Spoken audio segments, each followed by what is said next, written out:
Comment optimiser sa fiscalité avant la fin de l'année? Voilà le sujet qui va nous animer à présent dans Enjeu Patrimoine. Et pour en parler, nous avons le plaisir de recevoir sur le plateau de Smart Patrimoine Simon Fabre, ingénieur patrimonial et fiscaliste chez Cyrus Conseil. Bonjour Simon Fabre. Bonjour. Bienvenue sur le plateau de Smart Patrimoine. Nous avons le plaisir également de recevoir sur le plateau Pierre-Elliott Blum, avocat fiscaliste associé au sein du cabinet BD Bello. Bonjour Pierre-Elliott Blum. Bonjour Nicolas. Bienvenue également sur le plateau de Smart Patrimoine. On va commencer avec vous, Pierre-Elliott Blum. La fin de l'année approche. Il nous reste encore quelques semaines avant que se clôture l'année 2022 sur laquelle nous paierons des impôts déclarés en 2023. Quelles sont, selon vous, les choses à laquelle il faut absolument penser avant que l'année se termine pour optimiser, si je peux utiliser ce terme, sa fiscalité en 2023 ? Alors, quand on parle d'optimisation de fiscalité en fin d'année, je pense qu'il faut distinguer différents types d'optimisation. Il y a effectivement des cas de dépenses qui vont venir minorer la base imposable à l'impôt sur le revenu. Il y a des cas de réduction d'impôt, il y a des cas de crédit d'impôt. Donc, on est sur 3 catégories différentes. D'accord. Faire aujourd'hui un listing de toutes les réductions ou tous les avantages fiscalité qu'on pourrait faire serait un petit peu long.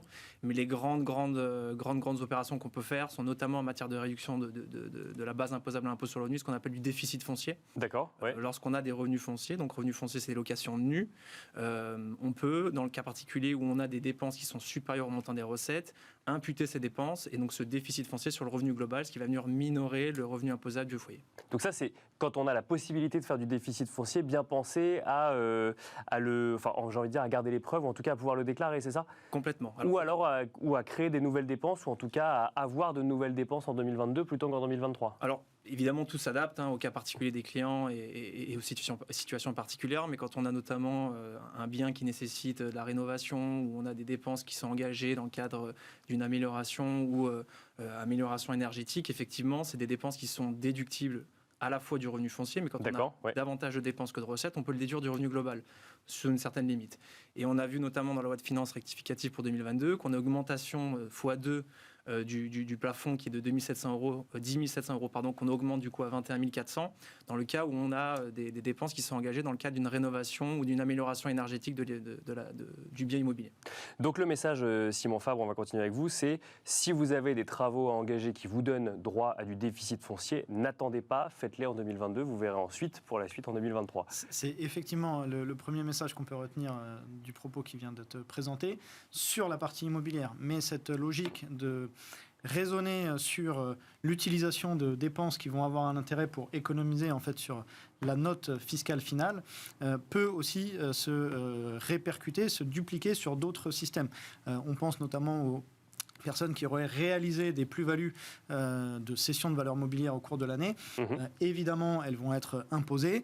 On peut venir minorer cette base en imputant ou en constatant, en réalisant des cessions qui sont, elles, au contraire, en moins-value. D'accord. Donc intéressant parce que ça va être déductible sur les revenus de cette année, sur les plus-values générées la même année. Si jamais on n'a pas généré de plus-value, pour autant, vu la situation des marchés, ça peut être intéressant de repartir et de constater certaines moins-values, puisque les moins-values constatées aujourd'hui demeureront reportables et imputables sur des plus-values futures au cours des 6 prochaines années. Si je traduis dans un exemple très concret, ça veut dire que j'ai un PEA ou autre, je détiens un certain nombre d'actions, l'année n'a pas forcément été très bonne pour moi sur le sujet en fonction de mes choix, ça peut être un avantage pour ma fiscalité en 2023, alors, c'est ça ? Attention, là vous prenez effectivement l'exemple du PEA qui est une enveloppe particulière avec une fiscalité attractive dès lors qu'on ne sort pas du PEA. Ça aura des effets à la fin sur la computation de la valeur du PEA. Là je parle si je détiens des titres dans mon compte titre. D'accord, donc c'est un compte titre, pas un PEA, c'est important. Tout à fait. C'est les titres détenus hors PEA et sur lesquels on est imposé dès la cession. Ou un opérateur, un dirigeant d'entreprise qui aurait également cédé les titres de sa société et qui serait dans une situation en forte plus-value, c'est ce qu'on lui souhaite. Pour minorer la note fiscale finale, il peut aussi constater des moins-values sur des titres qui étaient moins bien portants. Mais c'est aussi d'utiliser tous les dispositifs d'exonération sur ces revenus. Et on peut penser notamment à ce dispositif très avantageux qui a été lui aussi boosté au cours des dernières années avec les rachats sur les contrats d'assurance vie de plus de 8 ans. Puisque quand vous réalisez un rachat sur votre contrat d'assurance vie qui a plus de 8 ans, la part taxable est exonérée à hauteur de 4 600 € ou 9 200 €. Ça dépend de la situation de chacun des contribuables selon qu'ils sont imposés seuls ou en couple. Et donc, on peut exonérer 4 600 ou 9 200 € par an. Donc c'est lors d'un rachat de contrat d'assurance vie. Lors d'un rachat. Et je parle du gain réalisé. Donc ça ne veut pas dire qu'on fait un rachat de 4 200 €, ou 4 600 plus exactement, mais c'est bien la partie taxable normalement, donc un rachat par exemple de 14 000, qui aurait 4 600 € de part taxable de gain, on peut la récupérer en exonération. Et ensuite, on la réinvestit éventuellement.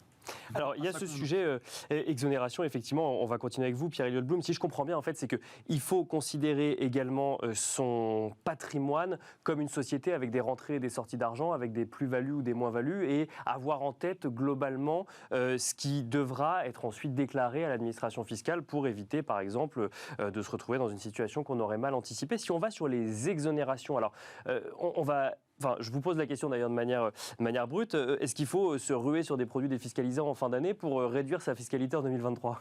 Alors, je ne pense pas qu'il faut se ruer au mois de décembre sur des produits à défiscalisation, notamment parce que souvent, c'est des produits type le Pinel ou le Girardin, où il va y avoir des conditions assez strictes à respecter. Et donc, il ne faut pas investir de manière précipitée. Il faut bien s'assurer qu'on respecte bien les conditions sur les biens, la localisation, sur l'opération. Et qu'on sait dans quoi on investit aussi, accessoirement. Exactement, parce que bon, le bénéfice fiscal peut être remis en cause si les conditions ne sont pas respectées. Donc, il faut faire extrêmement attention, et je ne crois pas qu'il faut le faire dans la précipitation. En revanche, certaines opérations peuvent être effectuées en fin d'année. Typiquement, on parle de l'impôt sur le revenu, mais il y a également l'impôt sur la fortune immobilière, où certains contribuables peuvent avoir un impôt sur la fortune immobilière assez considérable.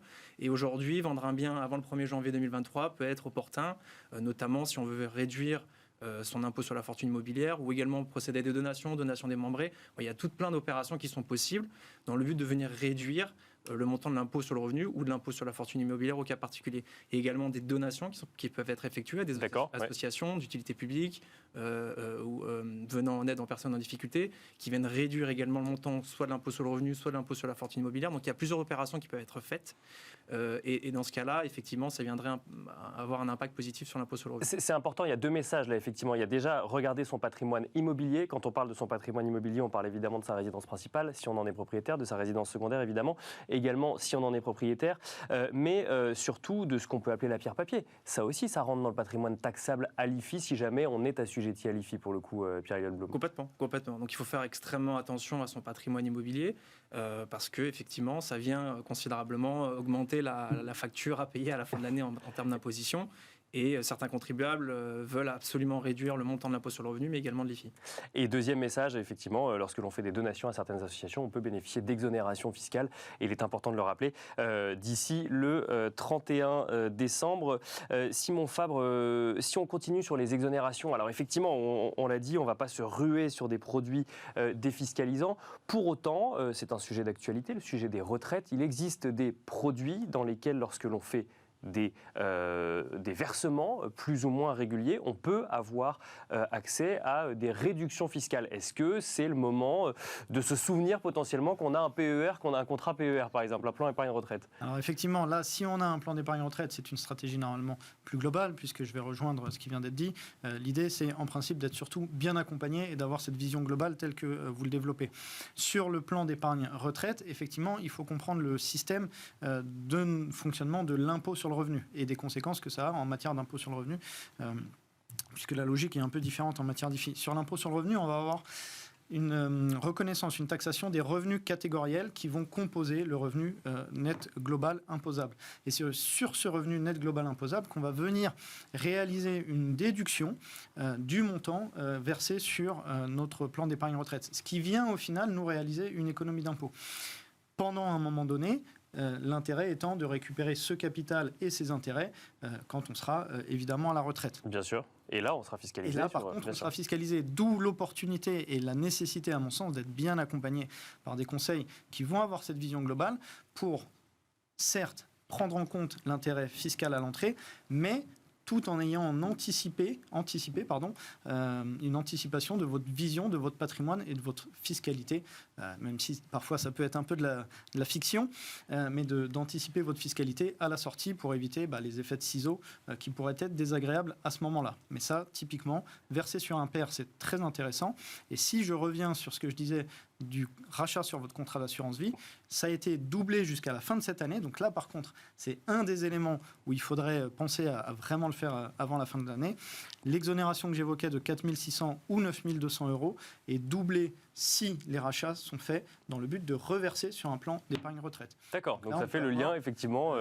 Et même si, du coup, derrière, on a quand même le droit ensuite à une réduction fiscale lorsque c'est versé. Même si, donc là, on a vraiment une stratégie globale de constatation de certains gains sur vos assurances vie, qui ont pu dans le passé se porter de façon dynamique en fonction de la gestion qui aura été faite, et donc d'utilisation de ces différents avantages fiscaux, soit parce que ce sont des exonérations, soit parce que ce sont des réductions sur votre base imposable. Pierre-Elliott Blum, je vais vous poser une autre question directe qui va en amener une autre. Effectivement, c'est est-ce qu'il faut absolument chercher à optimiser sa fiscalité en fin d'année ? Première question, est-ce qu'il faut que je me paxe en urgence avant le 31 décembre 2022 pour espérer optimiser un petit peu plus ma fiscalité ?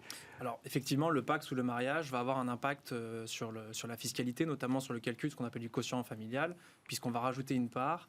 Et donc, par calcul, si on a des vraies diversités de rémunération entre dans un couple, ça va avoir un impact positif puisque ça va venir réduire le montant de la base imposable et soumis au barème de l'impôt sur le revenu. Est-ce qu'il faut se précipiter ? Là, on rentre sur des considérations un petit peu plus importantes que la fiscalité, mais effectivement, si on souhaite se paxer avant la fin de l'année, c'est possible.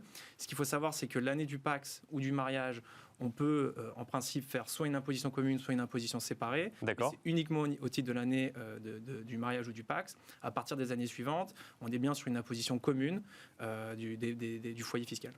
Mais alors justement, ça amène une question un peu plus globale et ensuite je vous laisserai réagir également Simon Fabre. Est-ce que la recherche d'une fiscalité minimum est toujours le meilleur conseiller ou la meilleure conseillère ? Pas nécessairement. Il faut vraiment regarder l'objectif du couple ou l'objectif du client sur une optique à moyen et long terme. Si on se précipite sur un investissement sur une opération particulière ou sur un Pacs qui n'a pas forcément de sens d'un point de vue du couple, par exemple, on va avoir des conséquences à l'issue de ces opérations-là, en cas de séparation ou en cas d'opération qui est remise en cause fiscalement, qui vont être beaucoup plus néfastes que payer peut-être 1 000, 2 000 euros, 3 000 euros d'imposition en plus sur une année. Donc ce qu'il faut, c'est tout de suite se poser, travailler avec des spécialistes à la fois en gestion de patrimoine et des avocats pour pouvoir être conseillé sur du long terme et avoir plutôt une optique de plusieurs années que plutôt un one-shot sur une année particulière. Simon Fabre, même question, est-ce que ça fait sens de ne réfléchir, alors que c'est la thématique que j'ai choisie pour l'émission, mais est-ce que ça fait sens de ne réfléchir qu'en matière d'optimisation de sa fiscalité ? Je dis souvent que la fiscalité n'est que la cerise sur le gâteau, et l'exemple qui a été soulevé par Pierre-Elliott en est la parfaite illustration, puisque effectivement la question peut se poser en matière d'impôt sur le revenu de se dépêcher à faire un Pacs, si l'amour n'est pas notre motivation. Pour autant, ça aura aussi des impacts contraires en matière d'impôt sur la fortune immobilière, puisque là, on deviendra par contre assujetti sur le patrimoine commun, et donc à vouloir trop gagner d'un côté, on peut se retrouver à perdre de l'autre côté, d'où l'impérieuse nécessité, surtout, même si c'est le thème de l'émission, de penser à être particulièrement bien accompagné tout au long de la gestion de son patrimoine et d'anticiper les conséquences des différentes opérations. Après, évidemment, quelques opérations telles que le plan d'épargne retraite qui sont déjà en place vont pouvoir être complétées et se faire un petit peu plus en autonomie. Mais de manière générale, le bon conseil n'est jamais trop cher. Il nous reste quelques secondes encore avant la fin de cette émission. On va continuer avec vous, Simon Fabre, et ensuite avec vous, Pierre-Elliott Blum. Alors effectivement, la fiscalité n'est pas la seule bonne conseillère. Pour autant, si j'ai envie d'être sûr dans la gestion de mon patrimoine que je me suis assuré, en tout cas, que j'avais effectivement tout bien fait au regard de la fiscalité que j'aurai en 2023, qu'est-ce qu'il faut que je vérifie absolument en 3 points ? Alors, il faudra déjà allez vérifier votre taux de prélèvement à la source qui va s'appliquer à partir du 1er janvier, puisque vous avez jusqu'au 31 décembre pour adapter ce taux de prélèvement à la source, même si vous l'avez d'ores et déjà adapté à la baisse suite à votre déclaration d'impôt, puisque l'administration fiscale a communiqué sur le fait que ce ne serait pas automatiquement réadapté et on peut avoir un effort de trésorerie.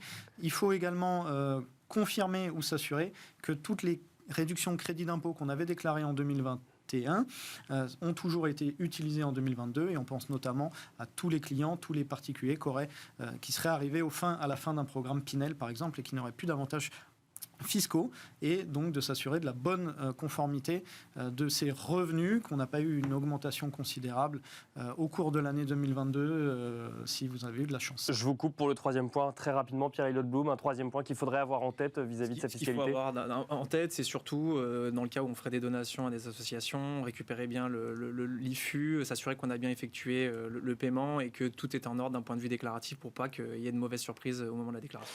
Merci beaucoup Pierre-Elliott Blum, avocat fiscaliste associé au sein du cabinet BDB Law. Merci Simon Fabre, ingénieur patrimonial et fiscaliste chez Cyrus Conseil. Merci à vous de nous avoir suivis et à demain sur Bismart.